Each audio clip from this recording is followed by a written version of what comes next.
Hello everyone, my name is Samarth Thondanoor.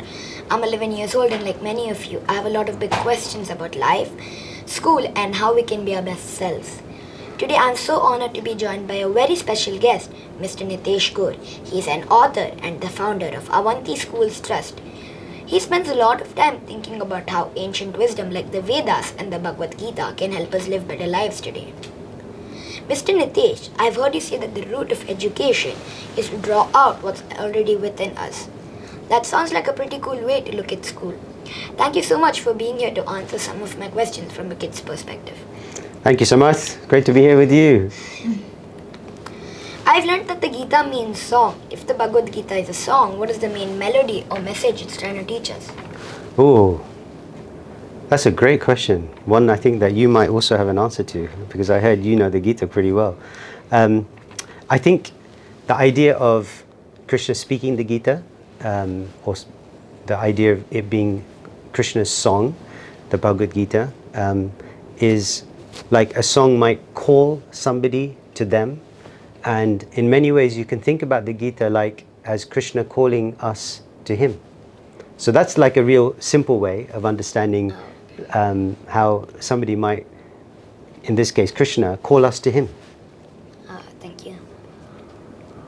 The Vedas are like thousands of years old. How can something written so long ago still help a student living in 2026? Yeah. Sometimes we might think that something which is really old means that it's out of date and therefore not relevant. So that can be something like that might be something that occurs to us or we may feel. But the truth is that what Krishna is saying in the Gita is timeless, in the sense that the message that Krishna is giving is trying to address issues or things that we still continue to face. So for example, the Bhagavad Gita was set where? I'm only asking you this because I know you know the answer. So Bhagavad Gita was set at the warfield. Okay, so it's set on the battlefield, right? Yeah. And Arjun's asking Krishna a question. He's faced with the dilemma. Yeah. And what's the dilemma? That all his brothers, aunts, sisters, friends and mothers and teachers, he has to fight all of them. Right. So he's faced with a big decision, right? And what's his first response to that decision? I don't want to do it. I don't want to do it. I don't care if they're going to call me a loser, but I just don't want to do it. I don't want to harm them. Right. So I don't want to harm them. I don't want to do it. I don't want there to be the pain and suffering and all the rest of it. And then I don't want to be part of that, right? So if you think about it, Arjun's question to Krishna, his situation is similar to the situations that we might also face. That we might face a decision that where we feel like, I just don't want to do this. Because I just don't want to. I just don't want to do it, right? And do you know the title of the first chapter of the Gita? Atta Pratamodya Arjuna Vishada Yoga. Right. So Arjuna Vishada Yoga. So Vishad, do you know the meanings of this? No. No. So Vishad is kind of like almost like depression, right? So like Arjun's sad. So how can that sadness that Arjun feels, how can that be a way of connecting to Krishna? So that's why that first chapter's title is also really important. So when we feel that we've got a big decision, we feel like we might feel sad or not sure what to do, we still all feel that, right? Like those things still happen to us, and that's why the message of the Gita is still. Yeah, but I would say as you can take the last thing Krishna said to Arjuna was that you have to keep peace, you have to be calm, and you should fight the war like with being calm. But I would say, how does that help? Because if you look at it, the Kali Yuga, our brains are restless and wanna have one thing or another thing. But how do we like stay calm and not start thinking, okay, this is what we have to do, this is what we have to do? So again, like Arjun asked that very question, isn't it? Like you use the word restless. Yeah. And he says chanchala. Remember, he says the mind is like restless. And he says that, he even asks Krishna the question, right? He says, Krishna, you're telling me to control my mind, but the mind is harder to control than the wind. Yeah. Right? So like if he's saying that, that's exactly what we experience. But Yet Krishna is giving him an answer to that. He's giving him a way to do it. And what is that way? Like, what are the ways in which Krishna's helping Arjun think about, yeah, it is true, it's hard to control the mind, but that's not to say that it can't be controlled. And you remember the text where Krishna is speaking about the mind being our friend Yes. or our enemy, right? Chapter 6. So again, like Krishna is saying, you can make the mind your friend. Or it'll be a... Or it will be your enemy, exactly. So yeah. You started the Avanti schools to bring spiritual value to education. If Krishna were a principal today, what would his school look like? Yeah, if Krishna were a principal today, what would his school look like? That's a really good question. I think, I'm not entirely sure to be honest, but I think there would probably be certain things that he would like to see in his school. I mean, Krishna went to school, right? Do you know Yeah. where he went to school? Do you remember? I forgot the place. I'll give you a clue. Yeah. It starts with A. I remember, but The second letter forgot. the second letter is V. And then A. And then N. And then T. And then have you got it here? It's called Avanti. So he went to this place. It was Sandipani Muni's ashram, right? Which is in modern, today it's called Ujjain. But in those days it was called Avanti. That's why we call the trust Avanti. And that's why your schools... That's why it's called Avanti, right? So he did go to school, and he really liked his time at school. He loved being in that school environment. So, and we actually know from the Bhagavad Purana, or the Srimad Bhagavatam as it's called, what Krishna's time at school was like, and the types of things he studied, and the way in which he studied. And actually, to answer your question more directly, we also know how Krishna teaches. How do we know how he teaches? Because we have the Bhagavad Gita. Oh yeah. So he's teaching Arjun, right? So how does Krishna teach Arjun? Like, go on, you were going to say something? Like he explains it to him directly and tells him that this is wrong and this is right, and if you do this it's gonna be more right. And then Arjuna asks him, give me an example, and he gives like a million examples and Exactly. and convinces him to do it correctly. So you said a few things there. One is that it's a conversation. Yeah. He's saying something, Arjun's asking clarification. So that idea, that principle of it being a dialogue is really important. It's a really important and sometimes forgotten way of teaching. Like sometimes the idea is that there's a teacher and a student, and the teacher just gives the student some knowledge. But that's not how the Gita is working necessarily. So that's one thing. Another thing is that you can see that Krishna is always leaving Arjun with a choice. He's not saying, do this, do this, do this, and don't do that, don't do that, don't do that. He's saying you can do this, that's completely right, or you can do this, that's partially right. Yeah, so he's giving him options, right? And even at the end of the Gita, as you probably know, he's taught Arjun the things that he wants to teach Arjun. And then he says to Arjun, now you need to think about this. Yeah, you need to think about this and make your decision. Exactly. So that's also a really important feature of Krishna's way of teaching, is that the choice has to stay with the student, right? So you have to choose to do something. It's not that you're being forced to do it. Yeah. So I don't know what his school would look like if he was a principal, but those are certain features that would be there. That'd be the shot. The Gita says we should focus on getting our work done and not the results. How can I use this when I'm worried about getting an A on a big test? Yeah. Like when you say that, okay, you have to focus on the preparation and do the exam, but don't focus on the results. But the entire preparation is to get a higher results, and with the higher results, you're always tensioned about that. Yeah. But you know, the interesting thing they found in terms of when people are taking exams, and this is why what Krishna said is proved true even today, is that you'll do better in the exam if you're not hyper-focused or super-focused on the result. So you prepare, you do as much hard work as you can to prepare for the exam, but when you're taking that exam, can you imagine yourself taking that exam, right? Now, if all you're thinking about in that exam is, I want the A, I want the A, I want the A, will you do well in the exam? No. because the mind is completely thinking about the A and not the questions that you're answering in the working. And that's what Krishna is saying, that it's good to be prepared, it's good to try your best.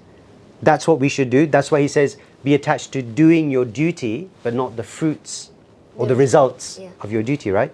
So, yeah, you have to try. You have to really try your best and study and all of those things. And put in all of it. But when you're taking that exam, you can't be thinking about the A, isn't it? Yeah. And it makes sense. And it's true not just for taking an exam, it's also true for when you're working, when you're, whatever else it is that you're doing, is that you have to be focused on the thing that you're doing rather than the result. Arjuna says the mind is harder to control than the wind. Do you have any Vedic trick for staying focused when my mind wants to wander to video games? It usually happens when I'm studying on Olympiad and then my mind is like, oh, you still have TV time remaining. Why don't you go finish the TV time, eat some snacks, and then come and do the homework? And then when I try to do that, I don't feel like doing the homework anymore. Yeah. And then what do you do to get around that? I try. Sometimes it works and I go back into homework. Sometimes it just doesn't work. Yeah. But and that's true for everyone. It's true for adults as well as it is for students. And Krishna's approach, or like you said, like the tricks that we might use, this is actually why, when Krishna says make your mind your friend, not your enemy, this is what he's talking about, is what are the ways in which we can help the mind become our friend, so it's helping us, not fighting against us, right? That's what the difference between friend and enemy is, right?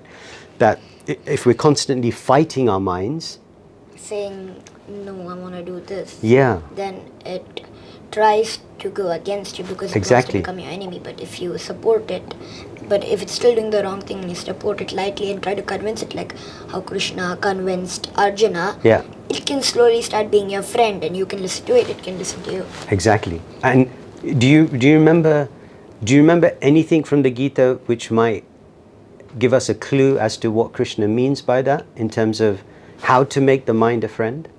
Do you remember anything like that from there? So when Krishna is speaking about this, he's talking, do you remember the bit where he says, so in response to this question, the mind is more difficult to control than the wind. But Krishna says it is possible. And the two ways he says it's possible, one is practice, right? Practice controlling it. Practice, and the other one is detachment. So what he means by, practice we know, it's kind of, the fact that you're even practicing as a student means that when you're an adult, I'll be better at that. You'll be better at do it faster. But can you imagine as a student if you never practiced? Then at the adult, I would have to relearn everything again. It gets harder and harder. Yeah. And the truth is, like when you're learning something. And like when you say that I know how to skateboard, but then I learned it. It took me 2 to 3 days. But whenever my dad or mom tries, they're never able to get it. Well, I was going to use the example of learning Sanskrit verses from the Gita, right? Like, so as a child, you've become really good at learning verses from the Gita. So, but if you left that, if you never did that, and you just tried to do it as an adult, you might have been able to do it, but it would have been longer. It would have been harder. If you see almost every Formula 1 driver, they're not, like if you take a look at them, they would have started their go-karting career at 8 or 7. Okay. Like one of the most famous drivers, like Lewis Hamilton, he started his karting career when he was 4. Really? Yeah. I didn't know that. So wow. That's how he's winning now. Okay. So one side is practice. That's clear. Yeah. And the other side is detachment. Now that's a slightly big word in terms of what it means. But if we think about what we were speaking about earlier, the A in the exam, that I'm trying not to focus on that A, the result. That's what Krishna means by detachment. If we try not to focus on the end result, if I just focus on putting in my best effort rather than worrying about the result, if I do that, then that also helps with making my mind my friend. So these two things, practice and detachment. We all get frustrated sometimes. What does the Gita say that is the best way to handle a bad mood before it turns into a bad day? A bad mood before it turns into a bad day. Day, okay. It happens a lot. Like sometimes I'm angry with my friend. Mm-hmm. and then it slowly starts getting into me. So the entire day or the entire few days is just like gone. I don't get to feel that happiness.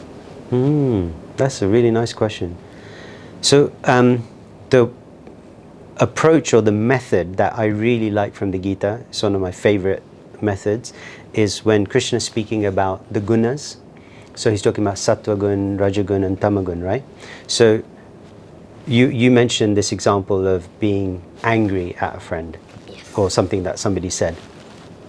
So we know from Krishna's examples in the Gita that that sense of anger, that sense of like feeling... Frustration. Yeah, exactly. That sense of frustration and anger. Do you know what guna that would be categorized as? I'm not so sure. So like Krishna speaks about these gunas and these emotions that are attached to the different gunas. And he says that that is in the mode or the tamagun. So like the lowest possible mood. So now what he's saying is that how do we rise our mood, so to prevent it from becoming that mood going into a bad day, so that it doesn't get worse. And the way I like to think about it myself is like a traffic light. Yeah. All right, so You have the red light, the yellow light, and the green light. okay, so can you guess which one is tamagun? The red. The red, right? So what is red? When you're in a car and there's a red light, what does that tell you? Stop. Stop. So when we sense that our emotions... Are getting too overwhelmed, we have to stop. But the question is that I try many techniques like, okay, walk out, count to 20, Yeah, come okay. back, try to talk to God, go to the God's room.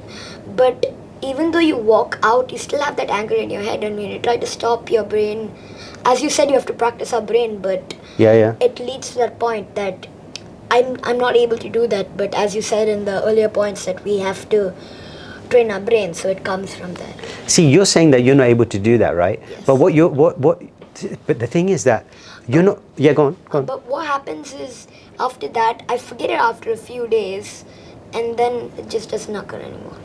Yeah, so it gets better. Yeah, it gets better. You Right. can say that. You can So say you have to. So that's precisely the point. Like your skateboarding idea or whatever Yeah. it is, it gets better. it gets better. So in the beginning it may be tough, but can you imagine there are so many children, if you're not thinking about that, if you don't have that traffic light system or some kind of system, if you're not practicing, there are so many adults, Samarth, there are so many adults who they really struggle to control their emotions, or really struggle to control an emotion like anger, because they haven't been shown or taught the methods of the Gita.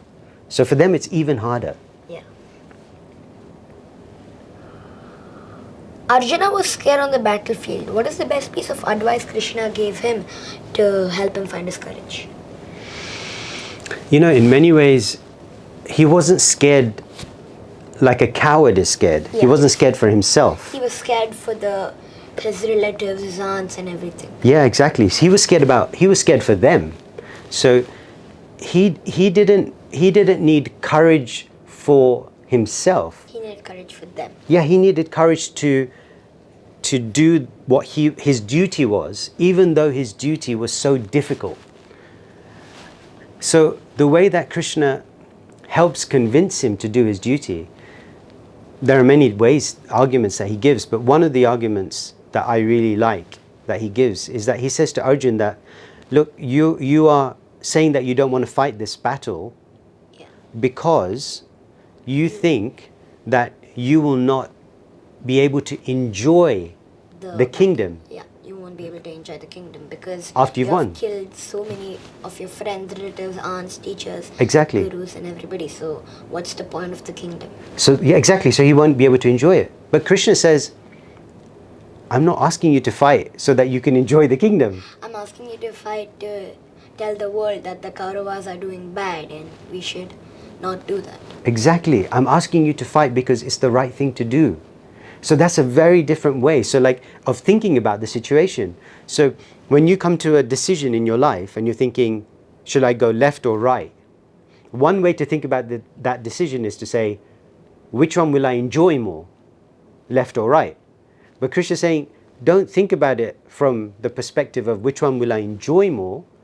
Think about it from the perspective of what is the right thing to do in that situation. Because if you do the right thing to do in that situation, It will be better for you, but it will also be better for everyone else. Yeah.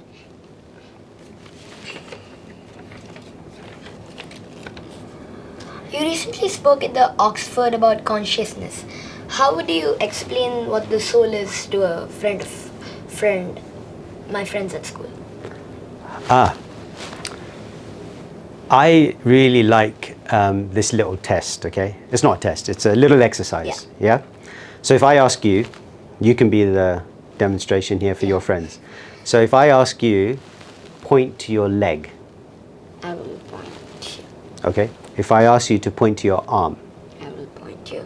if I ask you to point to your head, I'll point you. and if I ask you to point to your stomach, I'll point you. now I ask you to point to yourself. I'll point you. Yeah, but you had to think about that one, right? Yeah, You had to think about that one. And you had to think about it. And different people might point to different parts of their body. Like sometimes my friend may point somewhere here. Right? We don't know where they'll point. Yeah, we don't know. But what that exercise tells us... Is that... Okay, I'm No, not no, sure. go on, go on. What comes to your what do you mind? call? So many people have different meanings of the soul.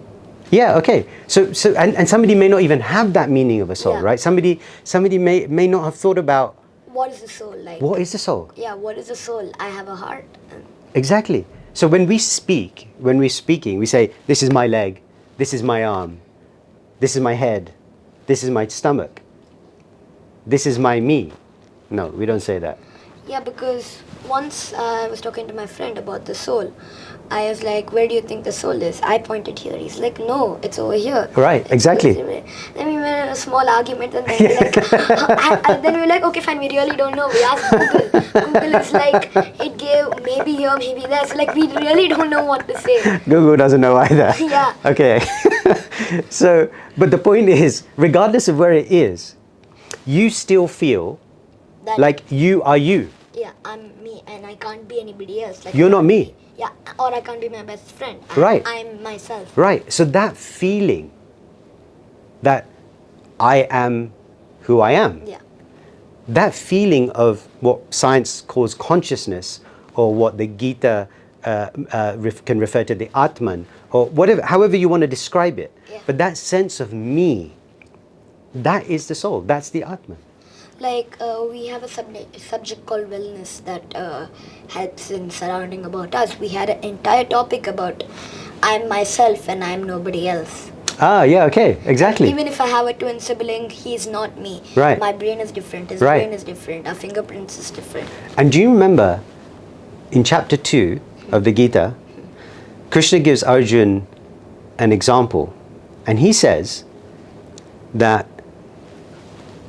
when you were really, really young, and then you became a bit older, like a teenager, then you became an adult, Yeah. and then you become an older person. Yeah. Now, you've probably seen pictures of yourself when you were a baby. Yeah. You've seen pictures? Yeah, yeah. Now, that body is completely different. to how I am now. How are you at? But when you look back at that picture, what do you think? What do you think? I like feel a little bit of me like Why is that? because I think I'm like that because when I see videos of me now, I like kind of act the same as I was that time. Right.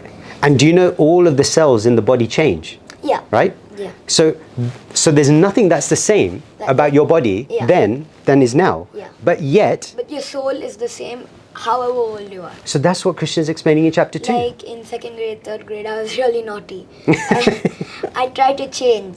I could change for like a week, but then my body just came. My soul, like usually, my naughtiness just came back to me. So that's the idea. Like like how do you explain the self or the soul or the Atman or the consciousness to at a very basic level? And these examples, I feel, really make it quite clear that I'm not this body, I'm not even the mind, I am the person who's experiencing all of these things. So in that way, Krishna explains it to Arjun also. Is that okay? Yeah. We have some more time. Yeah, maybe one more question, because I have some questions for you. Yeah. When you were 11, what was your favorite story from the Indian epics? Oh, wow. I think at age 11, at that time, my favorite story was, yeah, must be the Ramayana. Because that's the one I knew quite well at age Yeah. 11. Because it's a simple, it's relatively simple. Yeah. Thank you so much, Samar. Yeah, thank you so much for being here.